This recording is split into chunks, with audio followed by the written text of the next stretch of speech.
अफगानिस्तान पर क्या है महाभारत काल की गांधारी का वो श्राप जो इसे कभी शांति से नहीं जीने देता। दोस्तों, गांधारी को महाभारत में हस्तिनापुर के महाराज धृतराष्ट्र की पत्नी और दुर्योधन की माता के रूप में जाना जाता है। लेकिन क्या आपको पता है कि गांधारी के वो रहस्यमयी श्राप जिसके कारण आज भी अफगानिस्तान में तबाही का मंजर छाया रहता है और वहाँ के लोगों को कभी शांति से जीने नहीं देता। दरअसल इसकी नींव तब रखी गई जब महाभारत के महायुद्ध में कौरवों की पराजय हुई। इस महायुद्ध में गांधारी अपने सभी 100 पुत्रों की मृत्यु से टूट गई। गांधारी की बेटी दुशाला भी विधवा हो गई, यानी दुशाला का पति जयद्रथ महाभारत में मारा गया। युद्ध समाप्त होने के बाद गांधारी ने अपने 100 पुत्रों के शवों को महल में जाकर देखा तो उस पर दुखों के पहाड़ टूट पड़े और दुखी होकर अपने भाई शकुनी यानी गांधार देश के राजा को श्राप दे दिया कि जिस तरह तुमने मेरे 100 पुत्रों को युद्ध की आग चढ़ा बढ़ाकर मरवा दिया, उसी तरह तुम जिस देश के राजा हो उस देश में कभी शांति नहीं रहेगी। गांधार यानी आज का पश्चिम पाकिस्तान और अफगानिस्तान है।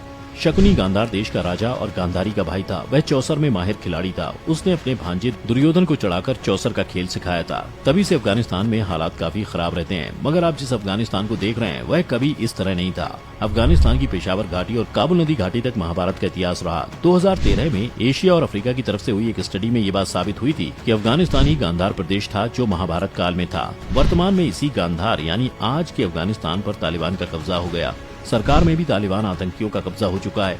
हर जगह आतंकी आतंक है। जब तालिबान ने अफगानिस्तान पर कब्जा किया तो लोगों ने गांधारी के उस श्राप की एक बार फिर से चर्चा शुरू कर दी। मान्यता है कि गांधारी के श्राप के कारण ही गांधार यानी आज का अफगानिस्तान आज तक उबर नहीं पाया।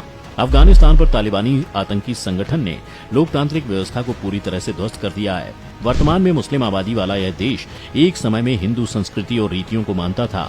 यह भी मान्यता है कि जब पिता की मृत्यु के बाद शकुनी राजा बने तो उसने भीष्म के परिवार से बदला लेने के लिए चाल चली और कौरवों और पांडवों के बीच महाभारत का युद्ध कराया, जिसमें भीष्म सहित हस्तिनापुर राज परिवार नष्ट हो गया और सिर्फ पांडव ही जीवित बचे।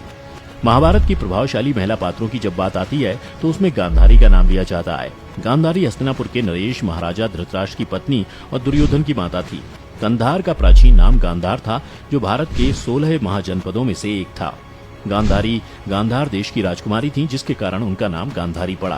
पुराणों के अनुसार गांधारी का विवाह जबरन धृतराष्ट्र के साथ किया गया था जिसके पीछे गंगापुत्र भीष्म का हाथ था। महाभारत पुराण की कथा के अनुसार अंधे धृतराष्ट्र का विवाह भीष्म ने बलपूर्वक गांधारी के साथ कराया। गांधारी भगवान शंकर की परम भक्त थी। अंधे धृतराष्ट्र पति को पाकर गांधारी ने अपनी आंख पर पट्टी बांध ली। वह पतिव्रता स्त्री थी। गांधार शब्द का वर्णन ऋग्वेद के अलावा सनातन धर्म के पुराणों में भी मिलता है। पौराणिक मान्यताओं के अनुसार भगवान शिव का एक नाम भी गंधार है जिसका वर्णन शिव सहस्त्र नाम में मिलता है। गांधारी के श्राप के कारण यह देश आज भी दंश झेल रहा है। इस इलाके में अशांति है। हर दिन कोई ना कोई आतंकवादी घटना होती ही रहती है। आप इस बारे में क्या सोचते हैं? नीचे कमेंट करके जरूर बताएं।